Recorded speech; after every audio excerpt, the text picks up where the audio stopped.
2020లో already నాకు accident అయ్యి blood start అయ్యి అందులో కనీసం అంటే 3-4 సంవత్సరాలు చాలా సఫర్ అయింది కూడా కాకుండా నేను కేవలం వాక్యం మీద ప్రేయర్ మీద డిపెండెంట్గా మందులు వాడుతున్నా కానీ మందులు తాత్కాలికంగా పనిచేసినాయి. అయితే హిస్కెల్ గంధము విషయ గంధం మొత్తం ఎప్పుడైతే పూర్తి చేసిందో ఇంకా టెంపర్ వెళ్ళిపోయి మంచిగా అయిపోయి మళ్ళీ డిపార్ట్మెంట్లో ఒక స్టేజ్కి వద్దామనుకునే మూమెంట్ మళ్ళీ డిపార్ట్మెంట్లో శానిటైజర్ తప్పించారు సంపాలని. దాని నుంచి దేవుడు తప్పించి ఇటీవల కాలంలో మళ్ళీ ఏమైందంటే మైత్రిభవనం నేను ఆధార్ కార్డు అప్డేట్ చేసుకుందామని చెప్పేసి నేను మైత్రిభవన్ వెళ్తున్నా.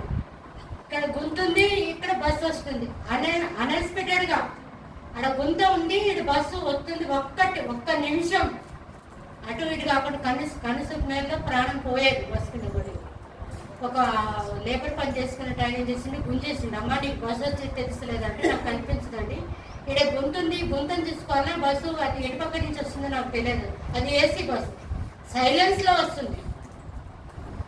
సైలెన్స్లో వస్తూ అది స్పాట్లో కొట్టుకోవాల్సింది.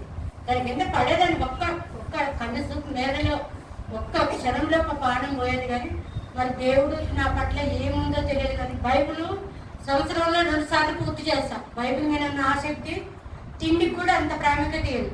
బైబిల్ కంటిన్యూ కూర్చుని ఒక్కొక్కసారి 10 అవర్స్ కూడా పడుతుంది.